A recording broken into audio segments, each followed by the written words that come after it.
Hi ನಮಸ್ಕಾರ, ನಾನು ವಸಂತ್ ಗಿಳಿಯಾರ್. ಇದು ಪಬ್ಲಿಕ್ ಮಿರರ್, ನಿಮ್ಮದೇ ಪ್ರತಿಬಿಂಬ.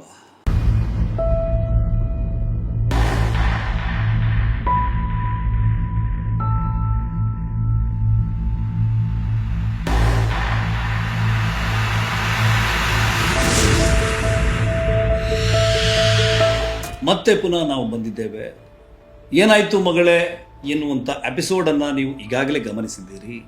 ಮತ್ತೆ ಆ ಸ್ಟೋರಿಗೆ ಸಂಬಂಧಪಟ್ಟಂಥ ವಿಚಾರ ಭುಗಿಲಿದ್ದಿದೆ, ಅಪಪ್ರಚಾರ ನಡೀತಾ ಇದೆ, ಸುಳ್ಳು ಸುದ್ದಿ ಬೆಂಕಿಯಂತೆ ಹಬ್ಬಿ ಹರಡ್ತಾ ಇದೆ.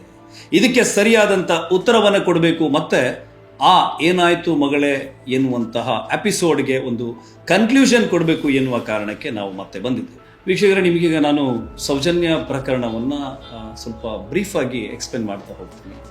ಧರ್ಮಸ್ಥಳದ ಪಕ್ಕದಲ್ಲೇ ಇರುವಂಥ ಒಂದು ಪುಟ್ಟ ಹಳ್ಳಿ, ಪಾಂಗಾಳ ಅಂತೇಳಿ ಒಂದು ಗ್ರಾಮ. ಅದು ಆ ಗ್ರಾಮದಲ್ಲಿದ್ದಂಥ ಹುಡುಗಿ ಉಜಿರೆ SDM ಕಾಲೇಜ್ನಲ್ಲಿ ದ್ವಿತೀಯ PUC ವ್ಯಾಸಂಗ ಮಾಡ್ತಾ ಇದ್ರು. ಆ ದಿವಸ ಆಕೆಯ ಮನೆಯಲ್ಲಿ ಹೊಸ ಅಕ್ಕಿ ಊಟ, ಹಾಗಾಗಿ ಬೆಳಿಗ್ಗೆ ಕಾಲೇಜಿಗೆ ಹೋಗ್ತಾಳೆ. ಕಾಲೇಜಿಗೆ ಹೋದ ಸೌಜನ್ಯ ಮಧ್ಯಾಹ್ನ ವಾಪಸ್ ಬರ್ತೀನಿ ಅಂತ ಅಂದ್ಕೊಂಡಿದ್ಲು. ಆದರೆ ಆ ದಿವಸ ಕಾಲೇಜಲ್ಲಿ ಸ್ಪೆಷಲ್ ಕ್ಲಾಸ್ ಇತ್ತು, ಆ ಕಾರಣಕ್ಕೆ ಆಕೆ ಮಧ್ಯಾಹ್ನ ಬರಕ್ಕೆ ಆಗೋದಿಲ್ಲ. ಸಂಜೆ 3:30-4 ಗಂಟೆಗೆ ಕಾಲೇಜಿಂದ ಹೊರಟಂಥ ಸೌಜನ್ಯ ತನ್ನ ಗೆಳತಿಯರ ಜೊತೆಗೆ ಯಥಾವತ್ತು ಬಸ್ನಲ್ಲಿ ಪ್ರಯಾಣವನ್ನು ಮಾಡ್ತಾಳೆ. ನೇತ್ರಾವತಿ ಸ್ನಾನಘಟ್ಟದ ಬಳಿ ಬಸ್ನಿಂದ ಇಳಿತಾಳೆ. ಇಳಿದು ಮನೆ ಕಡೆ ನಡೆದು ಬರುವ ದಾರಿಯಲ್ಲಿ ಪ್ರಕೃತಿ ಚಿಕಿತ್ಸಾ ಕೇಂದ್ರ ಇದೆ. ಆಕೆ ಹಾದು ಹೋಗುವುದನ್ನು ಪ್ರಕೃತಿ ಚಿಕಿತ್ಸಾ ಕೇಂದ್ರದ ಕಾವಲುಗಾರ ನೋಡಿರ್ತಾರೆ. ಅದಾದ ನಂತರ ಸೌಜನ್ಯಳನ್ನು ಯಾರೂ ಕೂಡ ನೋಡಿರೋದಿಲ್ಲ.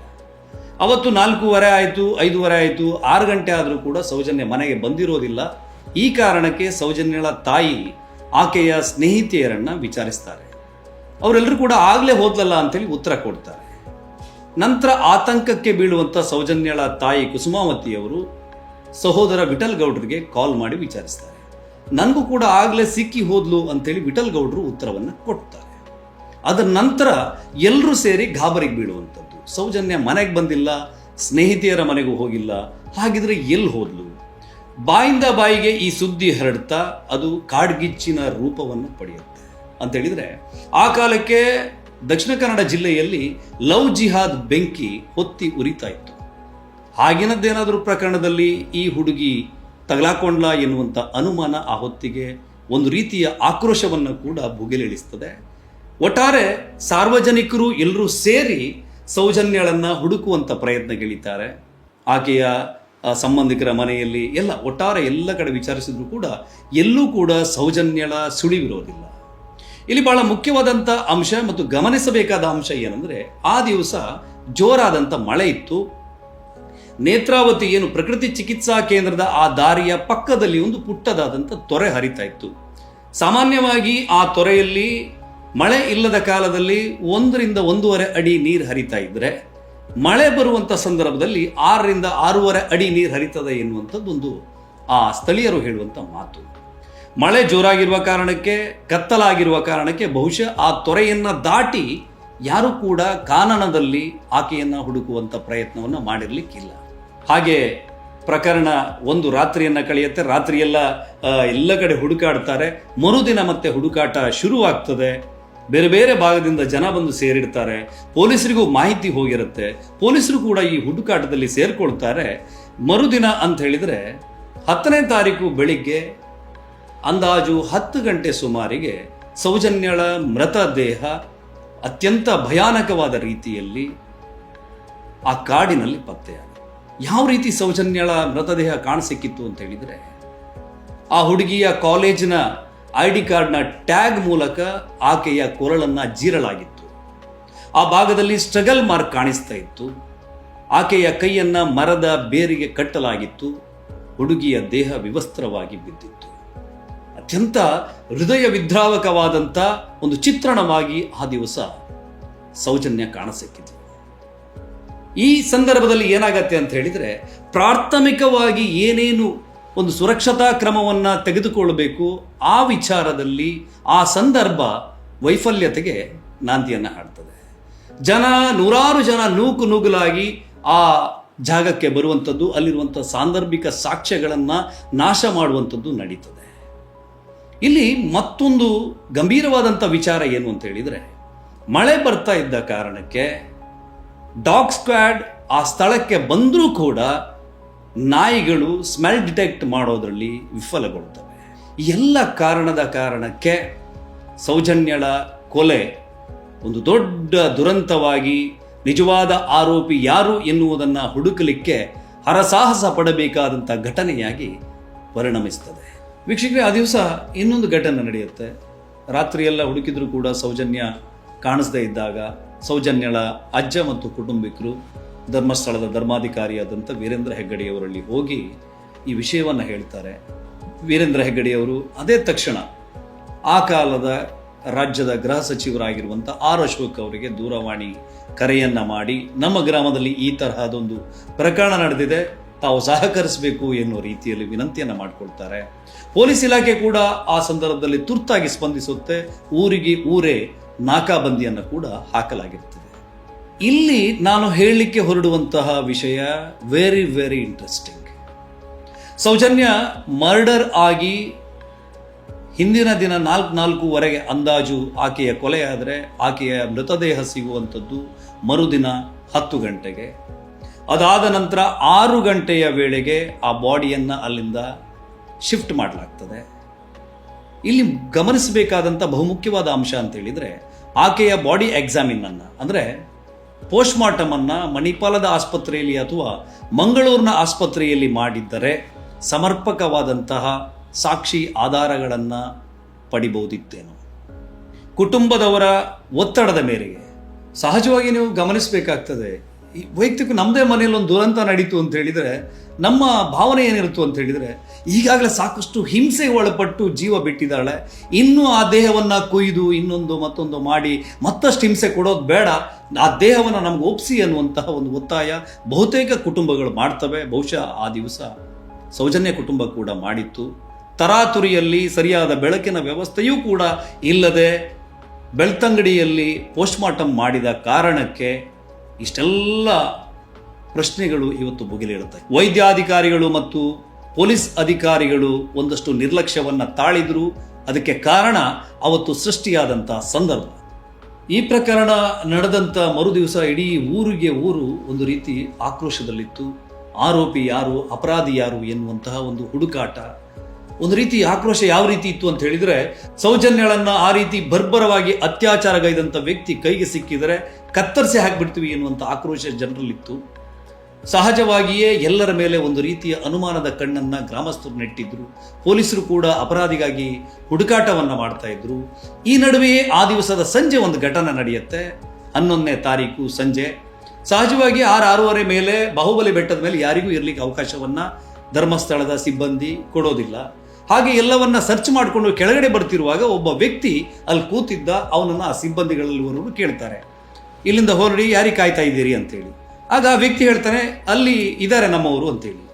ಇವರು ಆಲ್ರೆಡಿ ಅಲ್ಲೆಲ್ಲ ಸರ್ಚ್ ಮಾಡಿ ಬಂದಿದ್ದಾರೆ, ಅಲ್ಲಿ ಯಾರೂ ಇಲ್ಲಪ್ಪ, ನೀನು ಯಾರಿಗೆ ಕಾಯ್ತಾ ಇದೆಯಾ, ನೀನು ಹೊರಡು ಇಲ್ಲಿಂದ, ಬೇಕಾದ್ರೆ ಮಲಗಲಿಕ್ಕೆ ನಿಂಗೆ ಚಾಪೆ ಕೊಡ್ತೀವಿ, ಅಲ್ಲಿಗೆ ಬಾ ಅಂತೇಳಿ ಹೇಳಿ ಕರೀತಾರೆ.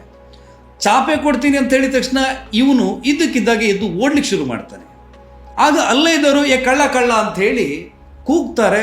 ಆ ಸಂದರ್ಭದಲ್ಲಿ ಸಾರ್ವಜನಿಕರು ಆತನನ್ನ ಹಿಡಿತಾರೆ. ಸಾರ್ವಜನಿಕರ ಕೈಯಿಂದ ಸಂತೋಷ್ ರಾವನ್ನ ಪೊಲೀಸರು ತನ್ನ ಸುಪರ್ದಿಗೆ ಪಡ್ಕೊಂಡು ಬೆಳ್ತಂಗಡಿ ಪೊಲೀಸ್ ಠಾಣೆಗೆ ಕರ್ಕೊಂಡೋಗಿ ಅರೆಸ್ಟ್ ಮಾಡ್ತಾರೆ, ಕಸ್ಟಡಿಯಲ್ಲಿ ಇರಿಸ್ತಾರೆ.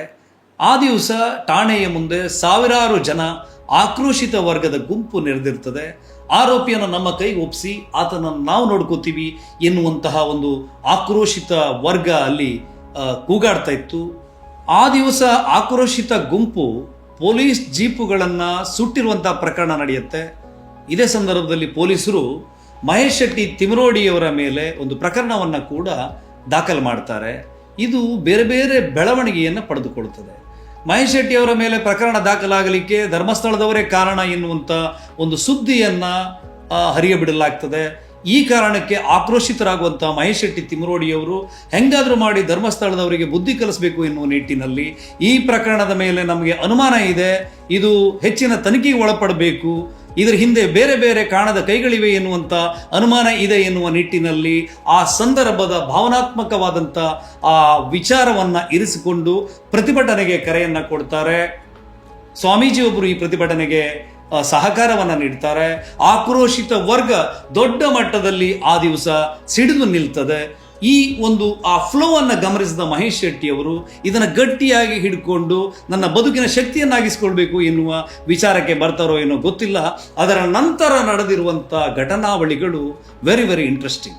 ಅದರ ನಂತರ ಪೊಲೀಸ್ ತನಿಖೆನ ನಾವು ನಂಬೋದಿಲ್ಲ, ಪೊಲೀಸ್ ಇಲಾಖೆ ಮೇಲೆ ನಮ್ಗೆ ನಂಬಿಕೆ ಇಲ್ಲ, ಇದನ್ನು COD ಕೊಡಬೇಕು ಎನ್ನುವಂತಹ ಬೇಡಿಕೆಯನ್ನು ಹೋರಾಟಗಾರರು ನೀಡ್ತಾರೆ.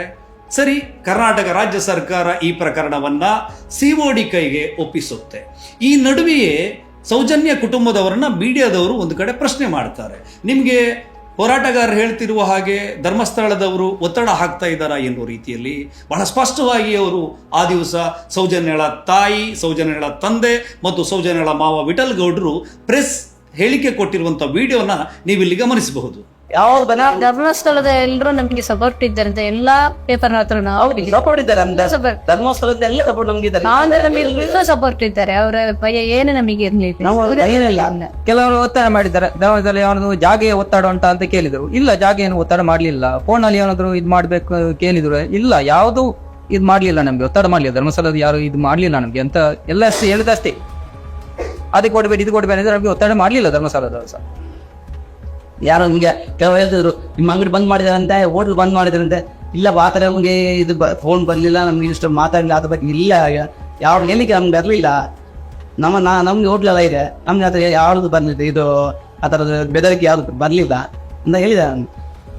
COD ತನಿಖೆಗೆ ಸರ್ಕಾರ ಇದನ್ನು ನೀಡಿದಾಗ ಇದನ್ನ ತನಿಖೆ ಮಾಡಲಿಕ್ಕೆ ಬರುವಂತ ಅಧಿಕಾರಿಯ ಹೆಸರು ರುದ್ರಮುನಿಯವರ ಬ್ಯಾಕ್ ಸ್ಟೋರಿಗಳನ್ನು ನೀವು ಸ್ಟಡಿ ಮಾಡಿ ನೋಡಿದರೆ ಕರ್ನಾಟಕ ಕಂಡಿರುವಂಥ ಅತ್ಯಂತ ದಕ್ಷ ಪ್ರಾಮಾಣಿಕ ಅಧಿಕಾರಿ ಚಿತ್ರದುರ್ಗ ಮೂಲದ ರುದ್ರಮುನಿಯವರು ಈ ಪ್ರಕರಣವನ್ನು ಭೇದಿಸಲಿಕ್ಕೆ ಹೊರಡ್ತಾರೆ. ಹಲವಾರು ಸಾಕ್ಷಿಗಳನ್ನು ಜಾಲಾಡಿ ಒಂದು ಚಾರ್ಜ್ ಶೀಟನ್ನು ಸರ್ಕಾರಕ್ಕೆ ಸಲ್ಲಿಸ್ತಾರೆ. ರುದ್ರಮುನಿಯವರ ತನಿಖೆಯ ಪ್ರಕಾರ ಪೊಲೀಸ್ ಅವರು ಸಸ್ಪೆಕ್ಟ್ ಮಾಡಿದ ಹಾಗೆ ಸಂತೋಷ್ ರಾವೇ ನಿಜವಾದ ಆರೋಪಿ ಎನ್ನುವಂತಹ ಆರೋಪ ಪಟ್ಟಿಯನ್ನು ಸಲ್ಲಿಸಲಾಗ್ತದೆ. COD ಸಲ್ಲಿಸಿದಂಥ ಚಾರ್ಜ್ ಶೀಟ್ನಲ್ಲೂ ಕೂಡ ಪೊಲೀಸ್ ಇಲಾಖೆ ಈ ಮೊದಲೇ ಸಸ್ಪೆಕ್ಟ್ ಮಾಡಿದಂಥ ಆರೋಪಿ ಸಂತೋಷ್ ರಾವನ್ನೇ ಆರೋಪಿ ಎಂದು ಆರೋಪ ಪಟ್ಟಿಯನ್ನ ರುದ್ರಮುನಿಯವರು ಸಲ್ಲಿಸ್ತಾರೆ. ವೀಕ್ಷಕರೇ, ಈ ಪ್ರಕರಣವನ್ನ ಅತ್ಯಂತ ಗಂಭೀರ ಪ್ರಕರಣವಾಗಿ ಪರಿಗಣಿಸುವಂತಹ ರುದ್ರಮುನಿಯವರು ಹಲವಾರು ವಿಧದಲ್ಲಿ ಈ ತನಿಖೆಯನ್ನ ಮಾಡ್ತಾರೆ. ಮನೆಯವರಲ್ಲೂ ಕೂಡ ಕೇಳಿರ್ತಾರೆ. 10 ಸಾರಿ ನಿಮಗೆ ಬೇರೆ ಯಾವುದೇ ವ್ಯಕ್ತಿ ಮೇಲೆ ಅನುಮಾನ ಇದೆಯಾ ಎನ್ನುವ ಪ್ರಶ್ನೆಯನ್ನು ಕೇಳಿರ್ತಾರೆ. ಒಟ್ಟಿನಲ್ಲಿ ಮನೆಯವರಿಗೆ ಯಾವ ಅನುಮಾನವೂ ಕೂಡ ಇರೋದಿಲ್ಲ ಆ ಸಂದರ್ಭದಲ್ಲಿ. ಅದನ್ನು ಕೂಡ ಚಾರ್ಜ್ ಶೀಟ್ನಲ್ಲಿ ಅವರು ದಾಖಲು ಕೂಡ ಮಾಡಿರ್ತಾರೆ.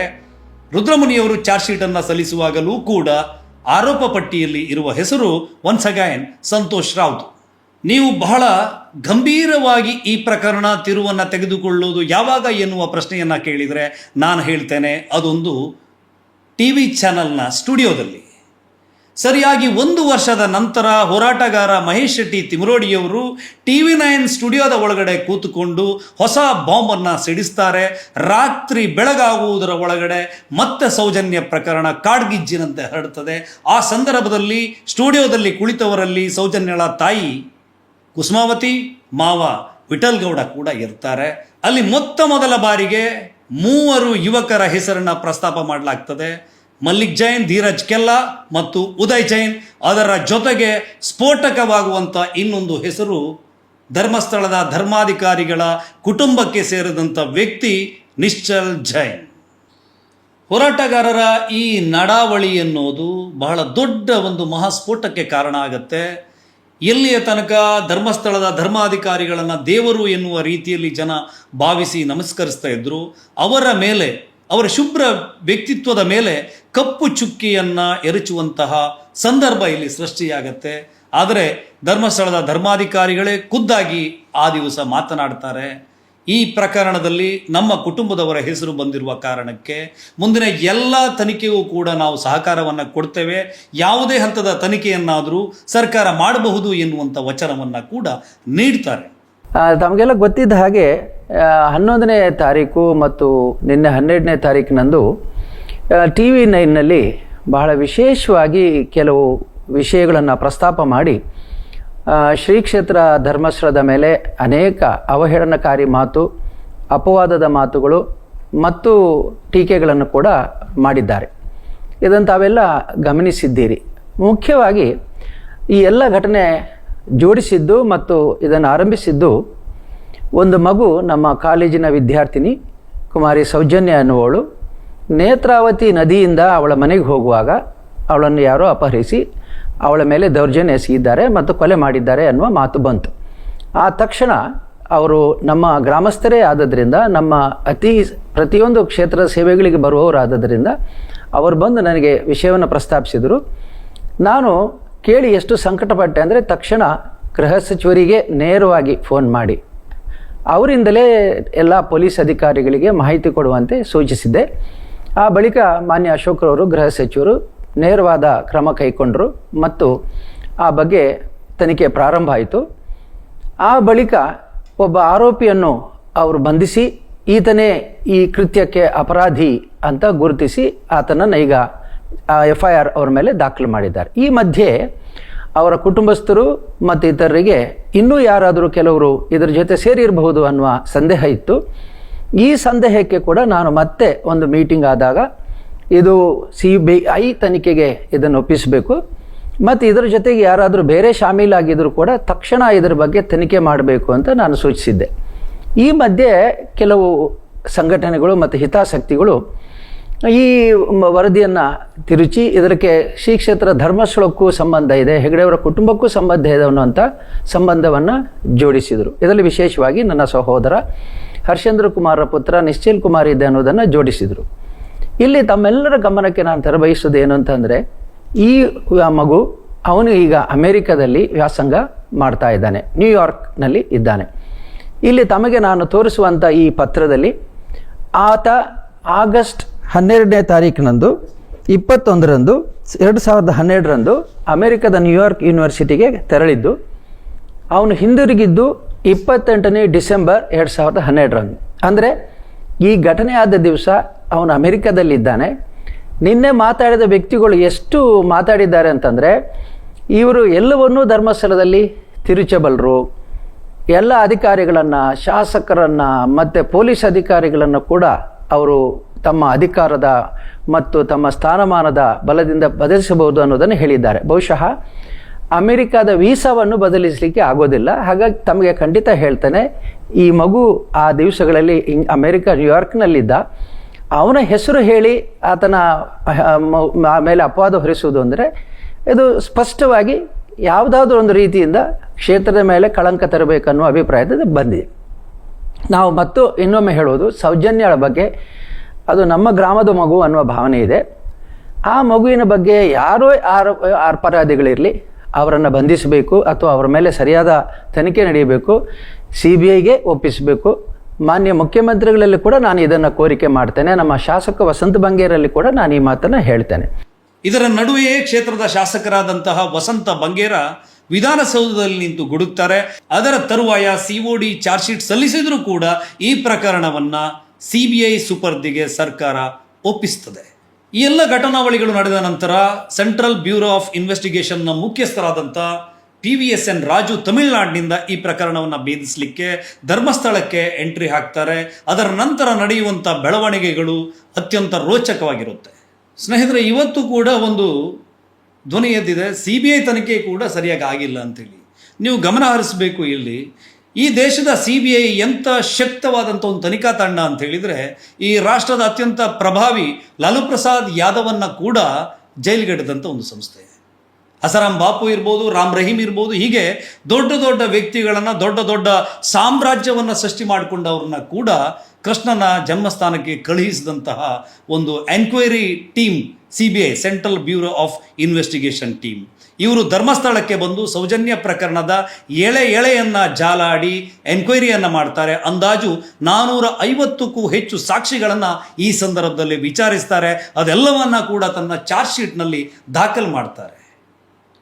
ಏನು ಅನುಮಾನವನ್ನು ವ್ಯಕ್ತಪಡಿಸಿದ ವ್ಯಕ್ತಿಗಳನ್ನು ಕೂಡ ಪರಿಪರಿಯಾಗಿ ಎನ್ಕ್ವೈರಿ ಮಾಡ್ತಾರೆ. ಅವ್ರನ್ನ ಬೇರೆ ಬೇರೆ ಸ್ಟೇಷನ್ನಲ್ಲಿಟ್ಟು ಎನ್ಕ್ವೈರಿ ಮಾಡ್ತಾರೆ. ಅವ್ರನ್ನ ಎನ್ಕ್ವೈರಿ ಮಾಡುವಂಥ ಸಂದರ್ಭದಲ್ಲೇ ಅವರ ಟವರ್ ಲೊಕೇಶನ್ ಆ ಸಂದರ್ಭದಲ್ಲಿ ಎಲ್ಲಿತ್ತು ಎನ್ನುವ ವರದಿಯನ್ನು ಕೂಡ ತರಿಸ್ಕೊಂಡು ಅವ್ರನ್ನ ವಿಚಾರಣೆ ಮಾಡ್ತಾರೆ. ಈ ಸಂದರ್ಭದಲ್ಲಿ ಹೋರಾಟಗಾರರು ಯಾರ ಮೇಲೆ ಆರೋಪವನ್ನು ಹಾಕಿದ್ದಾರೆ ಅವರನ್ನ ಪರಿಪರಿಯಾಗಿ CBI ತನಿಖೆಗೆ ಒಳಪಡಿಸ್ತದೆ. ಅದನ್ನು ಚಾರ್ಜ್ ಶೀಟನ್ನು ಕೂಡ ದಾಖಲು ಮಾಡ್ತದೆ. ಆದರೆ ಚಾರ್ಜ್ ಶೀಟ್ನಲ್ಲಿ ಇವರ ಹೆಸರು ಇವರನ್ನ ತನಿಖೆ ಮಾಡಿರೋದು ಉಲ್ಲೇಖವಾಗಿರುತ್ತದೆ ಹೊರತು ಇವರನ್ನ ಆರೋಪ ಪಟ್ಟಿಯ ಒಳಗಡೆ ಸೇರಿಸಿರೋದಿಲ್ಲ. ಆದರೂ ಕೂಡ ಊರಿನಲ್ಲಿ ಹೋರಾಟಗಾರರು ಮತ್ತೆ ಮತ್ತೆ ಆ ಹೆಸರನ್ನೇ ತರ್ತಾ ಇದ್ದಾರೆ. ಈ ನಡುವೆ ಪುನಃ ಉದಯ್ ಜೈನ್, ಮಲ್ಲಿಕ್ ಜೈನ್ ಮತ್ತು ಧೀರಜ್ ಕೆಲ್ಲಾ ಹೆಸರು ಜೊತೆಗೆ ನಿಶ್ಚಲ್ ಜೈನ್ ಕೂಡ ಈ ಪ್ರಕರಣದಲ್ಲಿ ಇದ್ದೇ ಇದ್ದಾನೆ ಎನ್ನುವಂತಹ ಆರೋಪವನ್ನು ಹೋರಾಟಗಾರರು ಮಾಡ್ತಾರೆ. ಆದರೆ ನಿಶ್ಚಲ್ ಜೈನ್ ಆ ಸಂದರ್ಭದಲ್ಲಿ ವಿದೇಶದಲ್ಲಿ ಇದ್ದ ಎನ್ನುವುದಕ್ಕೆ ಪೂರಕ ದಾಖಲೆಗಳನ್ನು CBI ಸಂಗ್ರಹಿಸಿರ್ತದೆ. ಅಲ್ಲಿ ಆತ ಟ್ರಾನ್ಸಾಕ್ಷನ್ ಮಾಡಿರುವಂಥದ್ದು, ವಿಸಾ ಮತ್ತು ಪಾಸ್ಪೋರ್ಟನ್ನು CBI ತನ್ನ ಪರಿಶೀಲನೆಗೆ ಒಳಪಡಿಸಿರ್ತದೆ. ಹಾಗಾಗಿ ನಿಶ್ಚಲ್ ಜೈನ್ ಅನ್ನ ಈ ಪ್ರಕರಣದಿಂದ ಕೈ ಬಿಡುತ್ತದೆ. ಈ ಮೂವರು ಏನು ಊರಿನಲ್ಲಿ ಇದ್ರಲ್ಲ, 3 ಜನ, ಧೀರಜ್ ಕೆಲ್ಲಾ, ಉದಯ್ ಜೈನ್ ಮತ್ತು ಮಲ್ಲಿಕ್ ಜೈನ್, ಇವರ ಹೆಸರನ್ನು ಕೂಡ ಆರೋಪ ಪಟ್ಟಿಯಿಂದ ಕೈ ಬಿಡಲಾಗ್ತದೆ. CBI ಆರೋಪ ಪಟ್ಟಿಯಲ್ಲಿಯೂ ಕೂಡ ದೃಢಗೊಳ್ಳುವಂತ ಹೆಸರು ಅದು ಸಂತೋಷ್ ರಾವ್ದೇ. ಪ್ರಕರಣ CBI ಸ್ಪೆಷಲ್ ಕೋರ್ಟ್ನಲ್ಲಿ ವಿಚಾರಣೆಯ ಹಂತದಲ್ಲಿ ಇರುವಾಗಲೇ ಕೋರ್ಟ್ಗೆ ಒಂದು ಅರ್ಜಿ ರವಾನೆಯಾಗ್ತದೆ. ಅದು ಏನು ಈಗಾಗಲೇ ಆರೋಪ ಯಾರ ಮೇಲೆ ಬಂದಿದೆ ಅವರಿಗೆ ಇಡೀ ಊರಿನಲ್ಲಿ ತಲೆ ಎತ್ತಿಕೊಂಡು ಓಡಾಡಲಿಕ್ಕೆ ಆಗದೇ ಇರುವಂಥ ಪರಿಸ್ಥಿತಿ. ಧರ್ಮಸ್ಥಳದ ವೀರೇಂದ್ರ ಹೆಗಡೆಯವರ ಕುಟುಂಬಕ್ಕೂ ಇವರಿಗೂ ಯಾವುದೇ ರೀತಿಯ ಸಂಪರ್ಕ ಇರೋದಿಲ್ಲ.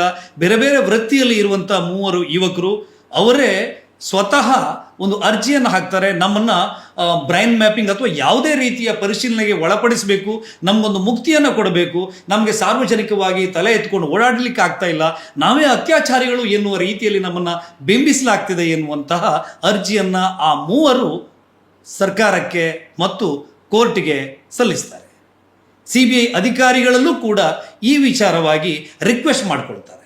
ಇಷ್ಟಾಗಿಯೂ ಕೂಡ ಆ ಸಂದರ್ಭದಲ್ಲಿ CBI ಅಧಿಕಾರಿಗಳು ಆ 3 ಮನವರಿಕೆ ಮಾಡಿಕೊಡ್ತಾರೆ. ಹಾಗೆಲ್ಲ ನೀವು ಹೇಳಿದ ತಕ್ಷಣ ನಿಮ್ಮನ್ನು ಬ್ರೈನ್ ಮ್ಯಾಪಿಂಗ್ ಮಾಡೋಕ್ಕಾಗಲ್ಲ, ಅದಕ್ಕೆ ಬೇರೆ ಬೇರೆ ಪ್ರೋಸೆಸ್ ಇದೆ, ಕೋರ್ಟಿಂದ ಅದಕ್ಕೆ ಪರ್ಮಿಷನ್ ಬೇಕು ಎನ್ನುವಂತಹ ಮಾಹಿತಿಯನ್ನು ಕೊಡ್ತಾರೆ. ಇವರು ಕೋರ್ಟಿಗೂ ಹೋಗಿ ಅದಕ್ಕೊಂದು ಪರ್ಮಿಷನ್ ಅಂತ ತಗೊಂಡು ಬರ್ತಾರೆ.